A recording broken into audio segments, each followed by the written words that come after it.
pessoal, como vocês estão? Espero que estejam todos bem. Este é o canal Vozes do Subsolo e desde já eu peço que você deixe o seu like, compartilhe, comente para que o YouTube entenda que este canal tem relevância sim, tá bom? Bom, gente, vamos lá. Em dezembro de 1849, numa praça de São Petersburgo, um jovem de 28 anos estava diante de um pelotão de fuzilamento. Seus olhos foram vendados, os soldados ergueram as armas e tudo indicava que dentro de poucos minutos ele estaria morto. Então, no último instante, chegou uma ordem. A execução foi suspensa. A pena de morte havia sido comutada. Aquele jovem era Fyodor Dostoiévski. Bom, este episódio está registrado na monumental biografia escrita por Joseph Frank e o próprio Dostoiévski, contou o que aconteceu numa carta enviada ao irmão naquele mesmo dia. Durante alguns minutos ele de fato acreditou que realmente estava prestes a morrer, tá, gente?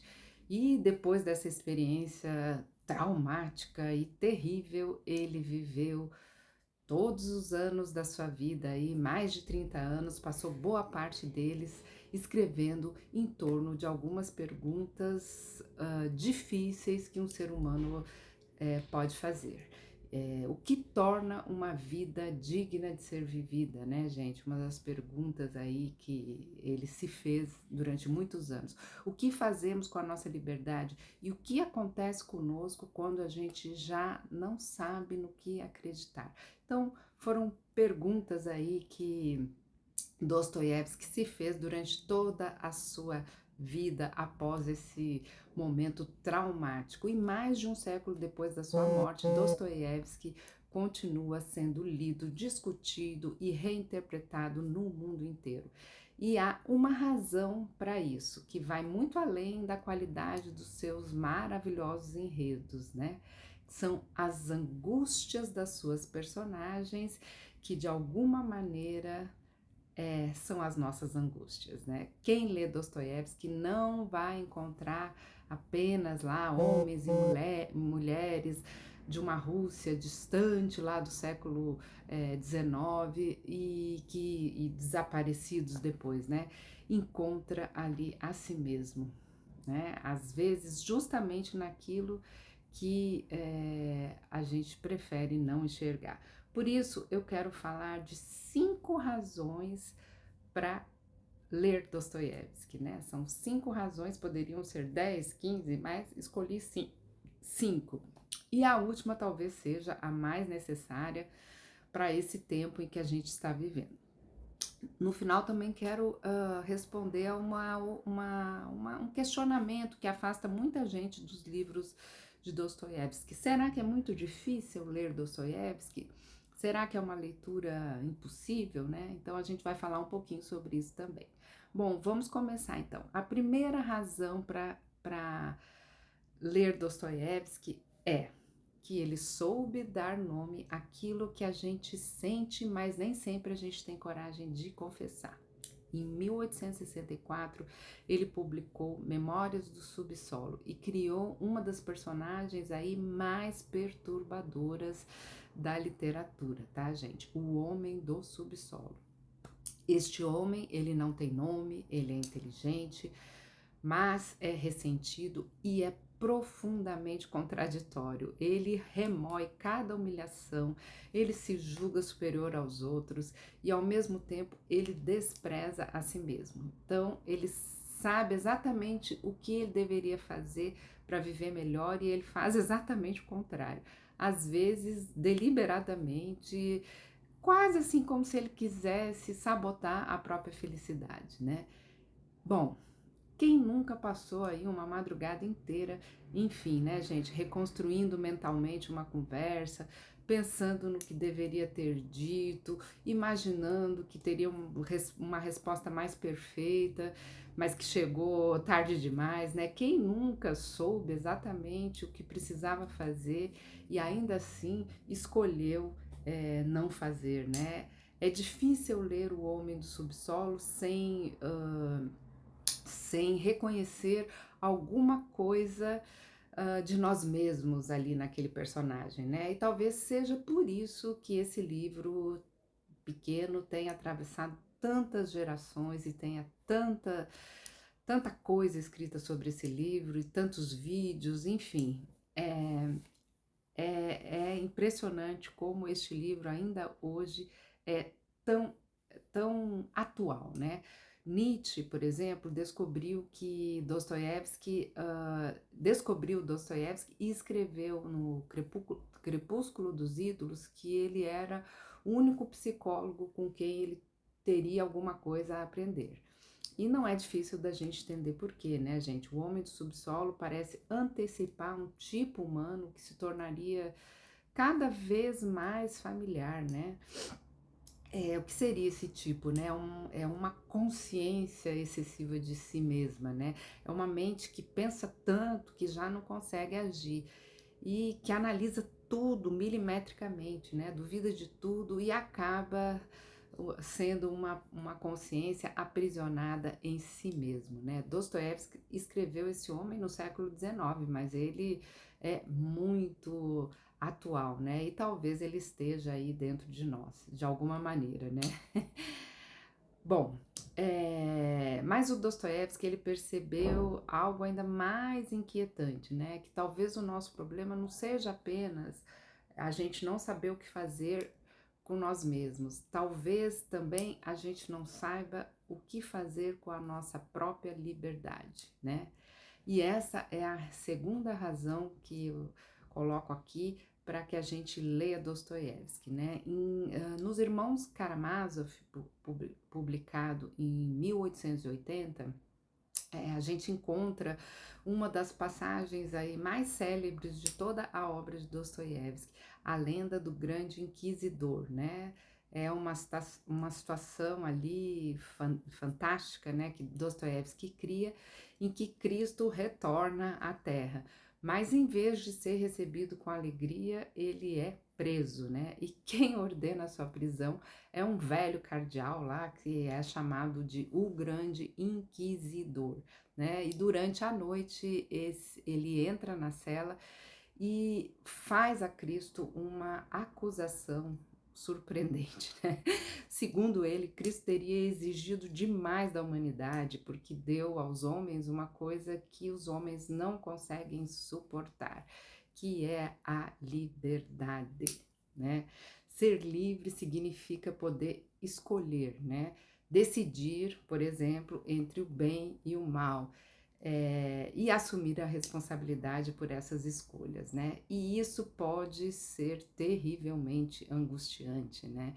Então, o grande inquisidor acredita, de fato, que a maioria das pessoas preferiria abrir mão dessa liberdade e entregá-la a alguém.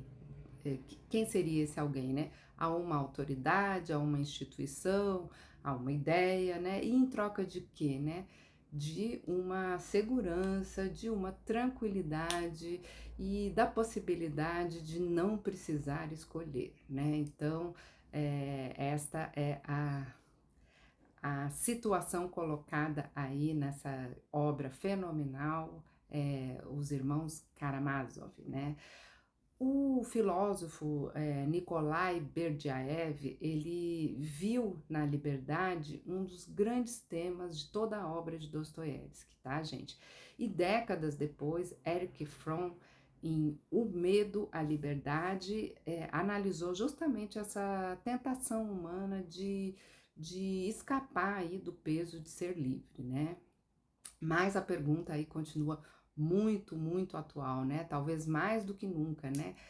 Quanto da nossa liberdade a gente está disposto a entregar para não precisar decidir, né, gente? Então, enfim, podemos entregar a nossa liberdade a uma autoridade, a uma ideologia, ou até mesmo ao algoritmo, né, que a gente pouco a pouco entregamos aí a nossa liberdade a esse algoritmo que acaba escolhendo muito do que a gente consome por nós, né? Dostoiévski, obviamente, não conheceu os algoritmos, mas ele conhecia profundamente o desejo humano de escapar aí dessa responsabilidade de escolher, né? Só que a liberdade, ela traz uma pergunta difícil, né, de ser respondida, né? É, se somos livres aí para escolher, em nome de que fazemos as nossas escolhas, né? E o que acontece quando já não existe nenhuma certeza acima de nós, dizendo o que é certo e o que é errado? E é aqui que chegamos numa terceira razão para ler Dostoiévski, né? E ele teve coragem, tá, gente? Muita coragem de enfrentar uma das perguntas aí muito mais assustadoras, né? Que existem, né? Uma daquelas que costuma aparecer quando a gente está ali numa noite insone, né? E se nada nesta vida tiver sentido, né? Se nada nesta vida tiver sentido.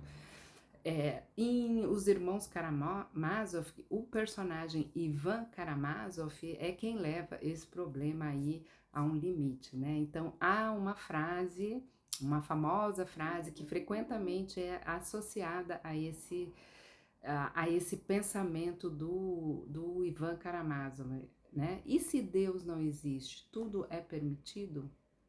Essas palavras exatas, elas não aparecem dessa forma no romance, mas elas resumem aí uma das questões que atravessam o pensamento deste personagem fantástico aí de Dostoiévski, né, que é o pensamento aí do Ivan, né. O que ele efetivamente coloca em discussão é a relação entre a ausência da imortalidade e a possibilidade da virtude, né, gente? Se não existe aí nada acima de nós, o que sustenta a diferença entre o bem e o mal? E por que a gente deve ser justo, né? E por que continuar tentando ser decente, né? São perguntas aí, né? Por que não desistir de tudo se no fim tudo vai desaparecer? Bom, Dostoiévski, claro que não vai entregar uma resposta, né, gente? E talvez seja justamente a força e talvez esteja aí justamente a força dos seus maravilhosos romances, né? Ele não resolve a pergunta por nós, né? Ele nos obriga aí a permanecer diante dessas perguntas, né? A mesma pergunta que em algum momento talvez já tenha surgido para qualquer pessoa que tenha se perguntado sozinha, afinal, para que serve tudo isso, né? Mas existe algo ainda mais perigoso do que não encontrar uma resposta, né? E é encontrar uma ideia capaz de explicar tudo, né? Uma ideia tão convincente que a gente passa a acreditar que por causa delas temos o direito de fazer o que a gente bem quiser. E essa é a quarta razão para que a gente leia Dostoiévski, né? Dostoiévski compreendeu, como poucos, né, gente, escritores, a capacidade que a gente tem de convencer a nós mesmos, né? Só que assim, Dostoiévski, ele não vai apresentar uma ideia apenas como uma teoria, né? É, ele faz algo muito mais interessante, né? Ele coloca a ideia dentro de uma pessoa e ele vai observando como que de fora o que vai acontecer quando ele coloca essa ideia dentro da cabeça de um personagem, né? De uma personagem, né? Então, em Crime e Castigo, que é de 1866, o nosso glorioso personagem Raskolnikov, né? É um jovem pobre, inteligente e muito orgulhoso, né? E pouco a pouco ele constrói uma teoria e convence-se de que existem homens extraordinários, né? Homens que, em nome de algo maior, teriam aí o direito de ultrapassar determinadas leis morais. E então surge a pergunta: será que ele próprio é um desses homens, né? E aí Raskolnikov constrói passo a passo uma justificativa para aquilo que está prestes a fazer, né? Até que essa ideia, né, que entra na sua cabeça se transforma num crime. Mas o verdadeiro drama de Crime e Castigo começa depois, né? Uh, é, é até possível a gente construir argumentos para a gente convencer a nós mesmos, né? Mas o problema é convencer a nossa própria consciência, né? E Raskolnikov vai descobrir isso de uma maneira muito brutal, né? Então, o filósofo Berdyaev, ele em relação às ideias, ele percebeu algo aí fundamental, né? Que as ideias nos romances de Dostoiévski, elas não são aí meros conceitos abstratos, né? Elas são forças vivas, né? Forças vivas que entram nas pessoas, aí nos personagens, né? E transformam as suas vidas. E às vezes destrói aqueles que carregam aí determinadas ideias, né? Então, décadas depois, Freud escreveu um ensaio sobre Dostoiévski, tentando compreender, através da psicanálise, né, os conflitos e a culpa presentes na obra e na própria biografia de Dostoiévski, né? É uma interpretação hoje bastante discutida e muito contestada, mas o simples fato de Freud ter se voltado para Dostoiévski mostra a dimensão aí desse autor, né, e do enigma psicológico que Dostoiévski criou muito antes da psicologia moderna aí se desenvolver e enfim, né? Bom, e agora chegamos aí à quinta razão, né? E é uma razão muito pertinente aí para este mundo em que nós vivemos, né? Dostoiévski, ele vai desmontar aí a nossa certeza de que estamos sempre com razão, né? Enfim, né? Dostoiévski é um demolidor, né? De certezas, né? Então, nos romances dele, as personagens, elas não vão existir apenas para representar aquilo que um autor pensa, né? É, cada personagem vai possuir uma voz, uma consciência e uma maneira muito própria de enxergar aí o mundo, né? E Dostoiévski faz uma coisa que é muito incrível, gente. Ele dá argumentos poderosos até mesmo para personagens das quais ele discorda veementemente, né? Então, por exemplo, um ateu, ele não vai ser na obra de Dostoiévski, né, um idiota que vai ser colocado ali para ser derrotado com facilidade. Não, isso não vai acontecer na obra de Dostoiévski. No caso, o ateu, ele pode ser aquele que vai fazer aí as perguntas mais difíceis, né?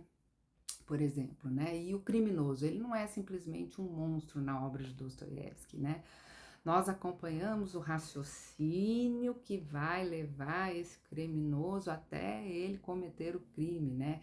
E por alguns momentos a gente vai compreender a lógica, né? A lógica por trás de alguém que a gente nunca vai querer ser, né? Enfim, um criminoso, né? Bom, e falando sobre esse assunto, a gente não poderia deixar de comentar sobre o crítico mais importante de Dostoiévski, um dos mais importantes, né, que é o nosso Mikhail Bakhtin, né, que deu aí um nome a uma das características fundamentais da obra de Dostoiévski, né? Foi ele que cunhou o termo romance polifônico, né? O romance de Dostoiévski é chamado de romance polifônico, né? Em que diferentes consciências vão entrar em confronto sem que uma delas seja simplesmente reduzida a um silêncio, né? Então isso produz uma experiência muito, muito particular quando lemos Dostoiévski, né, gente? Você termina uma discussão entre as personagens ali e nem sempre a gente vai saber com absoluta certeza se alguém venceu, né? Talvez essa seja justamente a questão aí em Dostoiévski, né? E pense no quanto essa experiência se tornou rara aí para nós mesmos, né? A gente vive num tempo em que a gente escolhe rapidamente um lado, né? Em que os algoritmos aí aprendem aprendem as nossas preferências e passam a nos mostrar cada vez mais aquilo com que a gente já concorda, né? Então, pouco a pouco, a gente deixa de ouvir argumentos que são, enfim, opostos ou muito diferentes dos nossos, né? Dostoiévski, ele vai fazer exatamente o contrário, né? Ele nos obriga a entrar ali, quando estamos lendo as suas obras, né? Na consciência de alguém que pensa de maneira completamente diferente da nossa. E a perceber mesmo ali que existe uma lógica assim por trás, né? De todos esses pensamentos aí tão diferentes, essas ideias tão diferentes, né? E talvez a literatura nunca tenha sido tão necessária, a sua literatura, né, a sua obra não tem, talvez não tenha sido tão necessária como hoje, né? Por isso são aí essas 5 razões para a gente ler Dostoiévski, né? Agora vou falar um pouquinho dessa dúvida comum, né? Será que ler Dostoiévski é tão difícil assim, né, gente? E eu acho que existe aí um grande equívoco nessa ideia, né? Porque antes de Dostoiévski ser uma espécie de filósofo, um pensador, um investigador aí da alma humana, Dostoiévski é um extraordinário contador de histórias, né? Nos livros dele há de tudo, gente: assassinatos, escândalos, paixões proibidas, enfim, triângulos amorosos, dinheiro, ciúmes, julgamento, segredos de família, personagens que perdem aí completamente o controle em público e tem suspense, enfim, né? Seus grandes romances, eles foram publicados aí, né, em revistas, né, gente? E por fascículos, por partes, né? Então eles eram acompanhados pelos leitores que já esperavam aí a continuação das suas histórias. Então Dostoiévski, ele queria que o leitor continuasse lendo, né? Os seus livros, eles foram feitos para aprender, né? Não para intimidar os leitores, né? Enfim, e aqui eu dou uma sugestão para quem não leu ainda Dostoiévski, né? Claro, não precisa começar pelo livro mais longo, né? Se você nunca leu Dostoiévski, você pode começar, por exemplo, por Noites Brancas, né? Uma novela maravilhosa, né? Uma narrativa curta, delicada, que vai refletir sobre a solidão, sobre a esperança, sobre uma paixão que dura apenas alguns dias. Depois, se você quiser já ver uma outra face aí de Dostoiévski, você pode sim encarar Memórias do Subsolo, né? Um livro que é breve, mas é muito moderno e profundamente perturbador, né? E aí você chega em Crime e Castigo, que é um romance espetacular, né, de Dostoiévski, e vai indo, vai indo, vai indo. E é justamente esse caminho que nós aqui no canal queremos percorrer, né, gente, no Vozes do Subsolo, né, sem passar por né, sem fazer resenhas, né, sem reduzir Dostoiévski a, enfim, né, a frases de efeitos aí que são famosas, né, e sem transformar as suas obras em explicações que seriam aí fáceis demais. Então a proposta do canal é outra, né, é mergulhar aí na obra de Dostoiévski, e cada grande obra e aqui no canal vai ser explorada com calma, em uma série própria de vídeos, né? E já temos aqui no canal, inclusive, né? Algumas obras analisadas, né? E vamos entrar em cada obra, nos seus personagens, nas suas ideias, no seu contexto histórico e nas perguntas aí filosóficas que atravessam os livros do nosso gênio, né? E a gente vai fazer isso sempre através de grandes leitores do Dostoiévski, né? Críticos, biógrafos, filósofos e estudiosos que se dedicaram aí a compreender a obra do nosso gênio, né? Então, o que nós temos no canal vai ser mais perto de um curso do que uma resenha, né? Porque talvez exista uma diferença entre saber do que um livro se trata e saber do que um livro se trata e realmente entrar nele, né? Então, se você chegou até aqui querendo saber por que ler Dostoiévski, talvez a próxima pergunta seja como ler Dostoiévski, né? E é essa pergunta que nós vamos começar aí responder juntos. Já temos respondido aí, porque temos vários vídeos no canal, né, sobre o idiota, sobre o eterno marido, e agora estamos fazendo vídeos sobre os demônios, né? E então as portas do subsolo aí estão abertas e eu espero que você chegou até aqui, se inscreva no nosso canal e seja bem-vindo às Vozes do Subsolo. É isso, gente, e até o próximo vídeo.